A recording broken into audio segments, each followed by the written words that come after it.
আবহাওয়া নিয়ে যে গুরুত্বপূর্ণ আপডেটটি উঠে আসছে সেটি হচ্ছে যে সাইক্লোন বা ঘূর্ণাবর্তটি তৈরি হয়েছে সেটি উত্তর পশ্চিম বিহার সংলগ্ন উত্তর পূর্ব উত্তরপ্রদেশের মৌসুমী অক্ষরেখা সক্রিয়ভাবে রয়েছে এবং দক্ষিণবঙ্গের বাঁকুড়া ও ক্যানিংয়ের উপরেই সেই সাইক্লোন বা ঘূর্ণাবর্তটি রয়েছে অবস্থান করছে। মনসুন ফ্লোর প্রভাবে অতিবৃষ্টি হচ্ছে উত্তরবঙ্গের।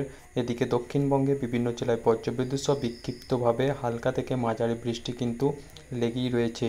গত 24 ঘন্টায় প্রবল বৃষ্টিতে ভুক্তভোগী উত্তরবঙ্গ কিন্তু জেলাগুলিতে সোমবার থেকে যে প্রবল বৃষ্টির সতর্কতা জারি করা হয়েছে উত্তরবঙ্গের জেলাগুলিতে, তা অতিবৃষ্টির চরম সতর্কতা জারি করা হয়েছে জলপাইগুড়ি এবং আলিপুরদুয়ার জেলাকে। অতি ভারী বৃষ্টির আশঙ্কা দার্জিলিং ও কালিম্পং ও কোচবিহারেও। ভারী বৃষ্টির সতর্কতা মালদা, উত্তর ও দক্ষিণ 24 পরগনা জেলাতেও। উত্তরের প্রবল বৃষ্টি যে থামার নাম নেই সেটি কিন্তু বলাই যেতে পারে। আগামীকাল মঙ্গলবার থেকে বৃষ্টি কমবে উত্তরবঙ্গের দিকে। শনিবার পর্যন্ত বিক্ষিপ্তভাবে মাঝারি এবং তার থেকেও বেশি বৃষ্টির সম্ভাবনা উত্তরবঙ্গের উত্তরের 5 জেলায় দেখা যাচ্ছে। বৃষ্টির পরিমাণ এবং ব্যাপকতা কিছুটা কমতে পারে এমনই পূর্বাভাস কিন্তু দেখা যাচ্ছে। উত্তরে ভারী বৃষ্টির কারণে নদীর যে জলস্তর সেটি কিন্তু বাড়বে। তিস্তা তোস্তা জলঢাকা নদীতে জলস্তর বাড়বে, নিচু এলাকায় প্লাবিত হওয়ার সম্ভাবনা রয়েছে।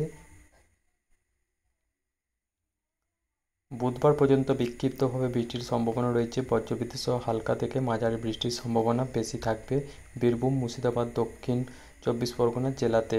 30 থেকে 40 কিলোমিটার গতিবেগে ঝোড়ো হাওয়া, বৃষ্টি হবে অল্প সময়ের জন্য। 15 থেকে সর্বাধিক 45 মিলিমিটার পর্যন্ত বৃষ্টি হতে পারে। বুধবারের যে আবহাওয়া সেটা কিন্তু এখানে দেখা যাচ্ছে। দক্ষিণবঙ্গের সমস্ত জেলাতে কিন্তু শনিবার পর্যন্ত বিক্ষিপ্তভাবে বৃষ্টির সম্ভাবনা রয়েছে। দক্ষিণবঙ্গের সব জেলাতেই বজ্রবিদ্যুৎ সহ 2-1 পশলা বৃষ্টির সম্ভাবনা কিন্তু শনিবার এবং শুক্রবার দেখা যাবে। কলকাতায় কিন্তু মেঘাচ্ছন্ন আকাশ থাকলেও বুধবার কিন্তু সর্বাধিক যে তাপমাত্রা সেটি কিন্তু বৃদ্ধি পাবে। বৃষ্টির আগে যে গরমের পরিস্থিতি সেটি কিন্তু অস্বাভাবিক পরিস্থিতি কলকাতাবাসীদের জন্য দেখা যাবে। শুক্রবার শনিবার কিন্তু বৃষ্টির